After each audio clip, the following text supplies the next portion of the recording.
Hello, నేను మీ CS రావు.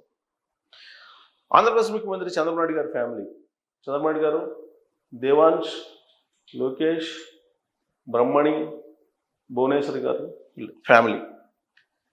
చంద్రబాబు నాయుడు గారు మారారు అనడానికి దేవాంశ్ పుట్టినరోజు సందర్భంగా కంప్లీట్గా అధికారిక కార్యక్రమాలను రద్దు చేసుకున్నటువంటి దాన్ని ఉదాహరణగా తీసుకోవచ్చు. చంద్రబాబు నాయుడు గారు ఫ్యామిలీకి టైం ఇవ్వరు,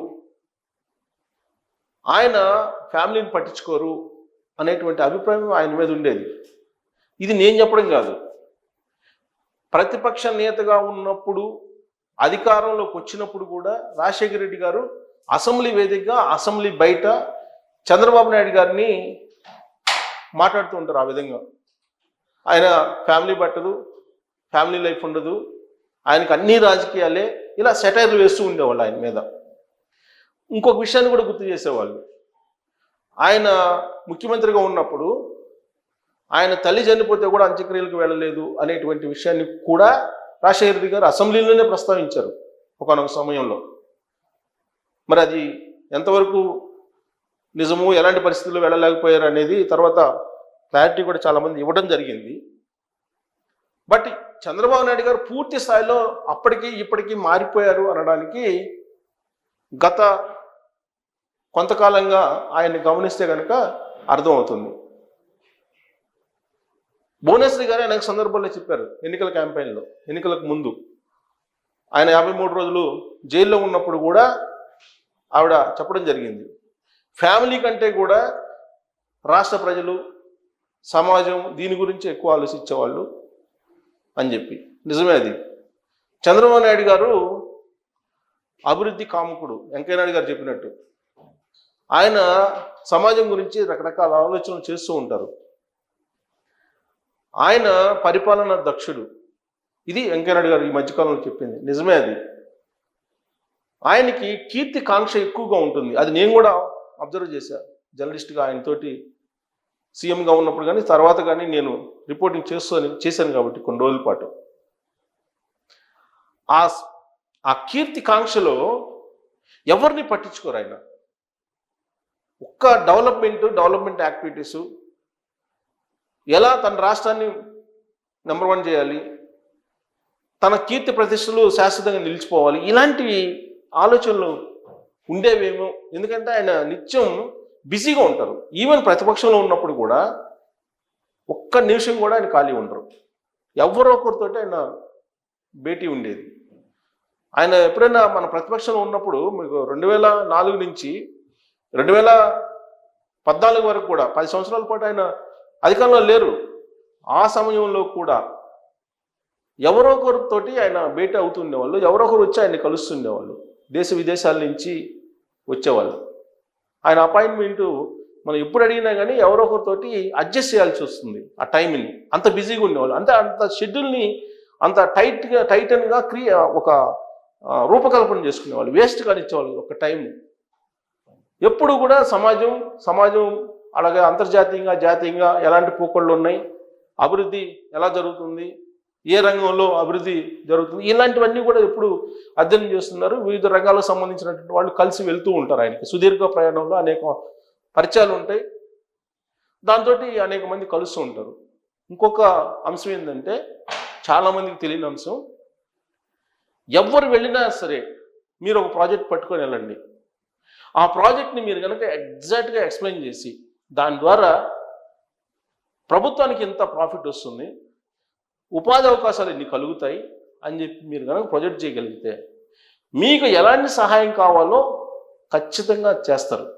irrespective of region, religion, caste, everything. ఇది నా స్వానుభవంలో నేను చూసినటువంటి అంశం.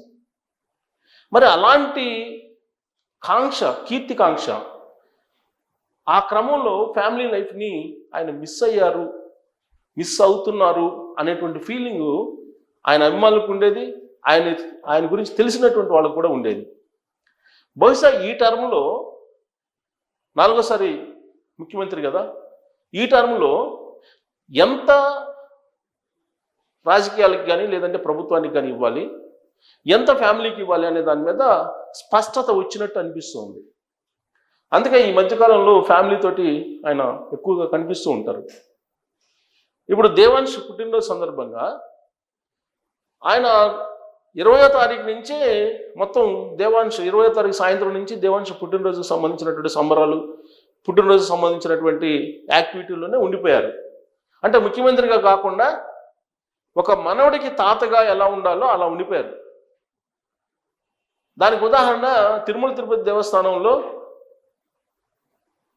ఆయన దేవాంశు అలాగే చంద్రబాబు నాయుడు గారు ఇద్దరు మిగతా ఫ్యామిలీ మెంబర్స్ తోటి కలిసి అన్నదాన సత్రంకి వెళ్ళి అక్కడ వీళ్ళు భోజనాలను వడ్డించడం దగ్గర నుంచి వాళ్ళు కలిసి ఉండడానికి కనుక చూస్తే ఖచ్చితంగా చంద్రబాబు నాయుడు గారు మారినటువంటి ఒక మనిషిగా మనం చూడొచ్చు. అంతకుముందు ఆయనకి స్పందనలు ఉండేవి కాదు. ఆయన ఒక మరమనిషి, ఆయనకి ఏ స్పందన ఉండదు, ఎవరు పోయినా అంతే ఉంటారో, ఇలాంటివి ఉండేవి ఆయన మీద అభిప్రాయాలు. కానీ ఇప్పుడు అలా కాదు. ఇప్పుడు సోషల్ మీడియాలో కూడా ట్రోల్ అవుతుంది ఒక వీడియో. పవన్ కళ్యాణ్ గారు అలాగే చంద్రబాబు నాయుడు గారు ఇద్దరు ఎంత నవ్వుతున్నారు. అలాంటి నవ్వు గతంలో ఎప్పుడు మనం చూడలేదు. అసెంబ్లీ బడ్జెట్ సమావేశాలు ముగింపు తర్వాత పెట్టుకున్నటువంటి సాంస్కృతిక కార్యక్రమాల్లో రఘురామకృష్ణరాజు గారు ఏకపాత్రాభినయం చేస్తూ ఉంటే అటు పవన్ కళ్యాణ్ గారు ఇటు చంద్రబాబు నాయుడు గారు ఏ విధంగా నవ్వుతూ వాళ్ళు సంతోషాన్ని పంచుకున్నారో మనం చూసాం. అలాగే జనసేన పార్టీ అలాగే తెలుగుదేశం పార్టీ బీజేపీ వాళ్ళు కలిసి అక్కడ కొన్ని స్కిట్లు ప్రదర్శిస్తూ ఉంటే వాళ్ళు నవ్వినటువంటి నవ్వు ఎంత స్వచ్ఛంగా ఉంది అని ఆ ట్రోల్ చేస్తున్నారు చాలామంది ఆ విజువల్ని సోషల్ మీడియాలో. సో ఇదంతా ఎందుకు చెప్తున్నానంటే గతంలో ఎప్పుడు ఇలాంటి పరిణామాలని ఇలాంటి దృశ్యాలని చంద్రబాబు నాయుడు గారి దగ్గర నుంచి ఎవరు చూసి ఉండరు, ఇప్పుడే చూస్తున్నారు.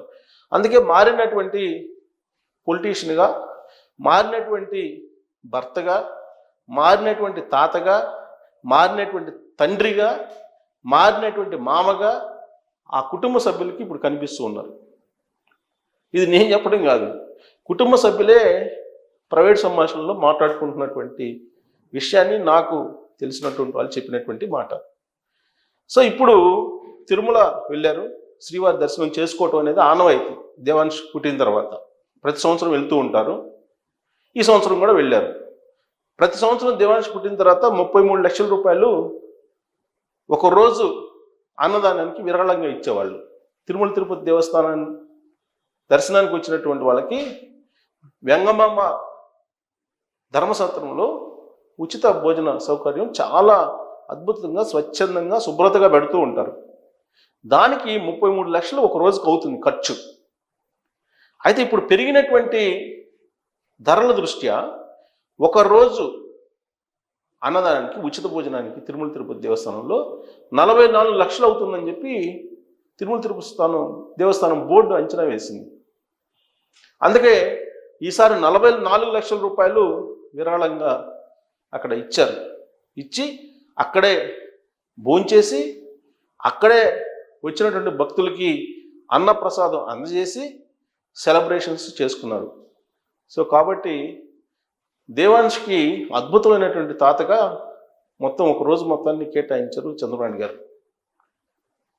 ఆంధ్రప్రదేశ్ ముఖ్యమంత్రిగా కాకుండా అవన్నీ మర్చిపోయి ఒక కుటుంబంలో ఎలా తాతగా ఉండాలి మనవాళ్ళకి, అలాగే భర్తగా భార్యకి ఎలా ఉండాలి, మామగా కోడలికి ఎలా ఉండాలి, తండ్రిగా కుమారుడికి ఎలా ఉండాలి అనేది చాలా జోవియల్గా కనిపించారు. గతంలో ఎప్పుడూ లేనిటువంటి విధంగా చంద్రబాబు నాయుడు గారు ఇప్పుడు పరిపూర్ణమైనటువంటి ఫ్యామిలీ మెంబర్గా ఆయన దేవాంశ్ బర్త్డే సందర్భంగా కనిపించారని చెప్పి తెలుగుదేశం పార్టీ వర్గాల్లోనే మాట్లాడుకుంటున్నారు. ఇదొక న్యూస్ అనుకోవచ్చు మీరు. చంద్రబాబు నాయుడు గారిని చాలా సీరియస్ పొలిటీషియన్గా, ఆయన అభివృద్ధి కాముకుడిగా, అలాగే ఆయన కీర్తి కాంక్షకుడిగా ఎప్పుడు బిజీగా ఎలా ఉంటాడో చూసాం. కాబట్టి ఇదొక కొత్త పోకడ, లేదంటే కొత్త ఒక దృశ్యాలుగా కనిపించాయి నాకైతే చూసినప్పుడు. సో అందుకే నేను మీ ముందుంచేటువంటి ప్రయత్నం చేశాను. బహుశా చంద్రబాబు నాయుడు గారు ఇప్పుడు మారినటువంటి పొలిటీషియన్గా మారినటువంటి ఫ్యామిలీ మెంబర్గా బహుశా కనపడవచ్చు ఫ్యామిలీ మెంబర్స్కి. అలాగే కార్యకర్తలకేమో మారినటువంటి పొలిటీషియన్గా ఆయన పొలిటికల్ గవర్నెన్స్ అంటున్నారు కాబట్టి అది కూడా మీరు అబ్జర్వ్ చేసి ఉండొచ్చు. మరి ఈ 2 వేరియేషన్స్ బాబు గారిలో మీరు గమనించారా అనే దాని మీద కామెంట్ చేయొచ్చు. Thank you.